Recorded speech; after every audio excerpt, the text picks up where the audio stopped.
Olá, André. Que prazer te ter de volta aqui no podcast, meu irmão. Essas conversas sempre me fazem parar e repensar o que realmente vale na vida. É como um farol no meio da neblina. Como vai você hoje? Lucas, a alegria é toda minha em estar aqui novamente. Estou bem, graças a Deus, sentindo uma paz que só Ele dá e pronto para mergulharmos nesse diálogo que edifica. É uma bênção conectar com você e com todos que nos escutam nessa jornada de fé. Vamos nessa! Ótimo.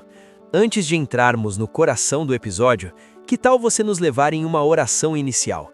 Sempre ajuda a alinhar nossos corações com o que vem de cima. Claro, Lucas. Vamos orar juntos. Pai Celestial, Criador dos céus e da terra, nos aproximamos de Ti com reverência, reconhecendo Tua autoridade absoluta sobre todas as coisas e Tua presença constante que nos envolve como um escudo.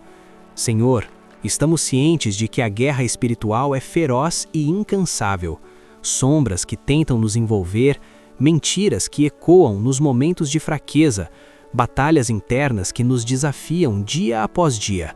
Mas Tua luz dissipa toda a treva, Tua verdade nos ancora e Tua graça nos torna mais que vencedores. Pedimos, ó Deus, Tua guarda protetora sobre este momento.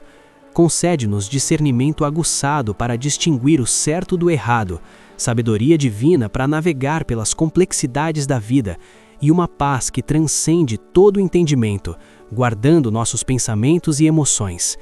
Intercedemos agora pelos nossos ouvintes, Pai, por aqueles que carregam fardos pesados em suas rotinas diárias, enfrentando lutas exaustivas no emprego, na saúde ou nos relacionamentos, pelas dúvidas que assombram as noites insones, pelos medos que ameaçam roubar a esperança, pelas famílias que anseiam por restauração e harmonia, e pelos caminhos incertos que clamam pela Tua orientação clara e amorosa. Toque cada coração agora, Senhor, removendo barreiras e preparando o terreno para que Tua mensagem floresça e transforme vidas. Entregamos este episódio em Tuas mãos soberanas. Em nome de Jesus. Amém. Amém. Que oração poderosa e reconfortante, André. Sinto que ela já nos prepara o solo. E para você que está nos ouvindo, se esses momentos te inspiram, inscreva-se no canal para não perder nenhum episódio, dê um like se algo ressoar no seu espírito e compartilhe com um amigo ou familiar que precise dessa palavra. Vamos espalhar essa luz juntos. Bendito, Lucas. Compartilhar é como lançar sementes, pode mudar vidas. Hoje vamos nos aprofundar em um ensinamento clássico de Jesus que continua relevante. Nosso tema de hoje foi escolhido pelo nosso produtor, Renato, a parábola da casa construída na rocha e na areia.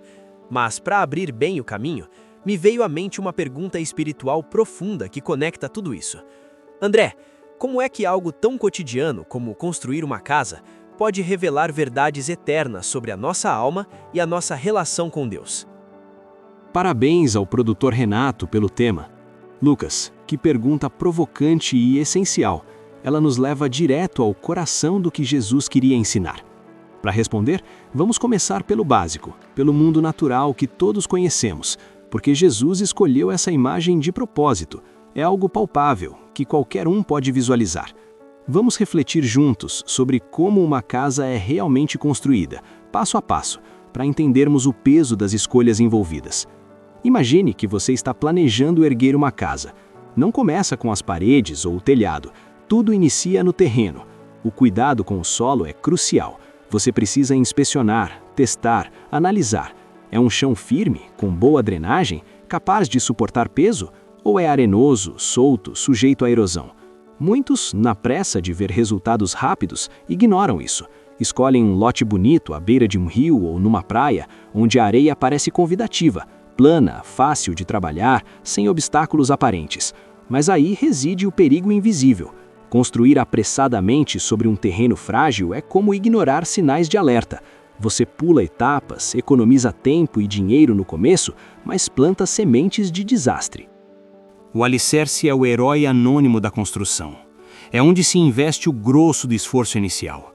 Cavar fundo, remover camadas instáveis, compactar o solo, talvez até reforçar com concreto armado ou pilastras que alcancem a rocha subjacente. Pode levar dias, semanas, até meses de trabalho sujo e cansativo. Ninguém vê essa base depois que a casa está pronta. Ela fica enterrada, mas é ela que distribui o peso, absorve vibrações e resiste a forças externas. Se você opta pela pressa e constrói sobre areia sem preparar adequadamente, os riscos se acumulam silenciosamente. No dia a dia ensolarado, tudo parece perfeito. A casa erguida, mobiliada, habitada, mas a instabilidade se revela aos poucos. Rachaduras finas nas paredes que se alargam, portas que não fecham direito, pisos que cedem levemente.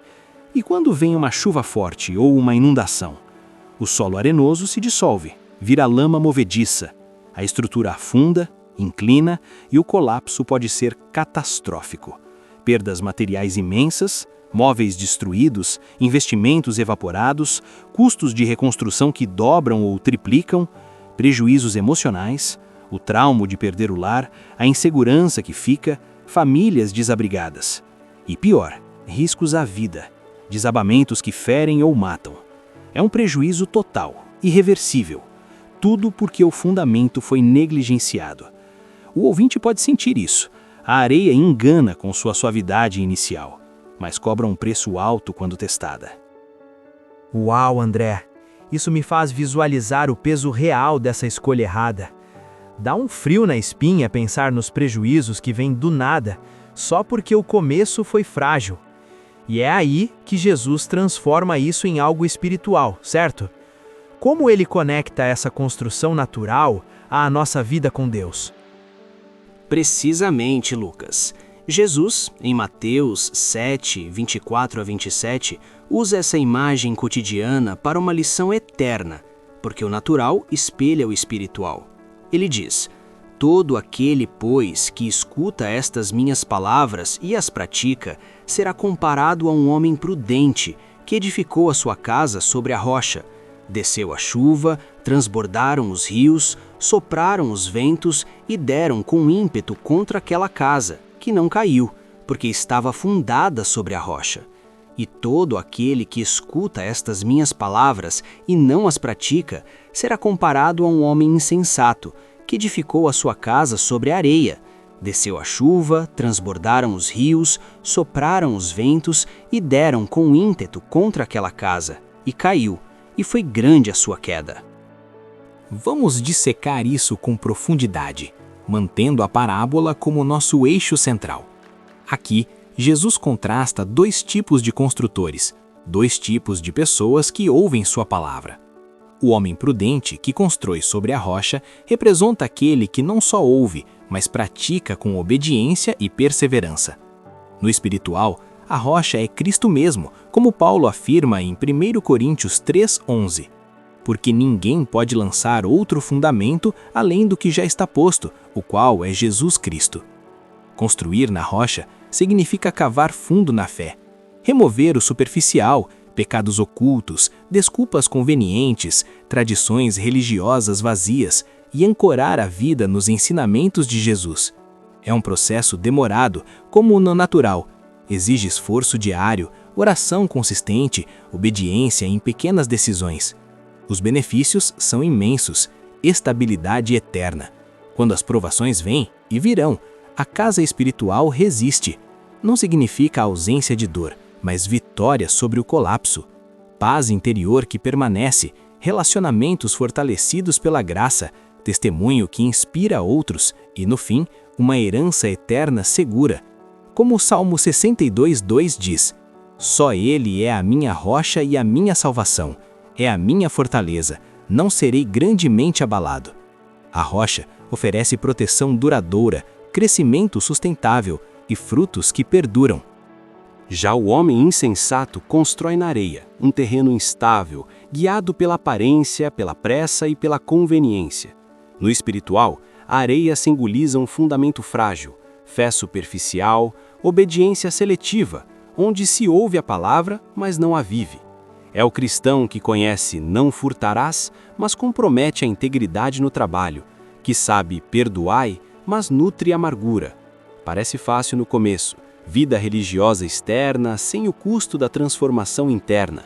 Mas os prejuízos no mundo espiritual são devastadores e progressivos. Inicialmente, rachaduras sutis, dúvida crescente, orações frias, relacionamentos rachados por egoísmo. Quando as tempestades espirituais chegam, crises de fé, tentações intensas, perdas pessoais, perseguições, o colapso é grande. Perdas profundas, fé abalada que leva ao afastamento de Deus, famílias desestruturadas por decisões impulsivas, testemunho perdido que afasta outros e, no pior, uma eternidade em risco por falta de raiz verdadeira. Como em Oséias 10:12, semear na areia é semear em solo seco. Não há colheita, só desperdício. O prejuízo não é só temporal, é espiritual, eterno, roubando a plenitude que Cristo oferece. E essas tempestades, André, elas são iguais para os dois, né? Conte mais sobre o que elas representam e como revelam o fundamento. Sim, Lucas, as provações são inevitáveis e imparciais. Chuva, rios transbordando, ventos fortes batendo contra a casa. No simbolismo de Jesus, representam as adversidades da vida. Doenças que testam a saúde, perdas financeiras que abalam a segurança, relacionamentos rompidos que ferem o coração, dúvidas espirituais que questionam a fé, pressões sociais que tentam nos moldar ao mundo. Elas vêm para todos, como Jesus alertou em João 16:33, no mundo tereis aflições. O foco da parábola não é na tempestade em si, que é comum, mas no que ela revela sobre o fundamento. Para o da areia, expõe a fragilidade, o que parecia sólido desmorona, levando a prejuízos irreparáveis, como o isolamento espiritual, amargura acumulada e uma queda que ecoa eternamente. Para o da rocha, a tempestade testa, mas confirma a solidez. Emerge mais forte, com fé refinada, lições aprendidas e uma proximidade maior com Deus. Os benefícios incluem resiliência, crescimento e a certeza de que, como em Romanos 8:37, em todas estas coisas somos mais que vencedores por aquele que nos amou. Isso é transformador. Faz a gente querer examinar nossa própria base. E para fechar com chave de ouro, recebi uma pergunta de um ouvinte que representa uma dúvida comum na caminhada cristã. André, se eu já caí na areia antes, há esperança de reconstruir na rocha ou é tarde demais? Que pergunta honesta e real, Lucas. Sim, há esperança abundante. Jesus não conta essa parábola para condenar, mas para convidar à mudança.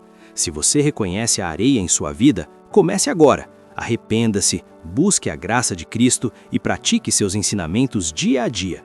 Como em Efésios 2:20, somos edificados sobre o fundamento dos apóstolos e profetas, sendo o próprio Cristo Jesus a pedra angular. Nunca é tarde para cavar fundo e reconstruir. Perfeito, André. Convido cada ouvinte. Reflita hoje. Onde está a sua casa espiritual? Se a tempestade viesse agora, resistiria? Comece a fortalecer o fundamento em Cristo. E se isso te tocou, inscreva-se no canal, dê um like e compartilhe esse episódio. Pode ser a âncora que alguém precisa. André, obrigado por essa profundidade. Obrigado você, Lucas. Que o Senhor nos ajude a edificar sobre a rocha eterna. Deus abençoe a todos. Até breve.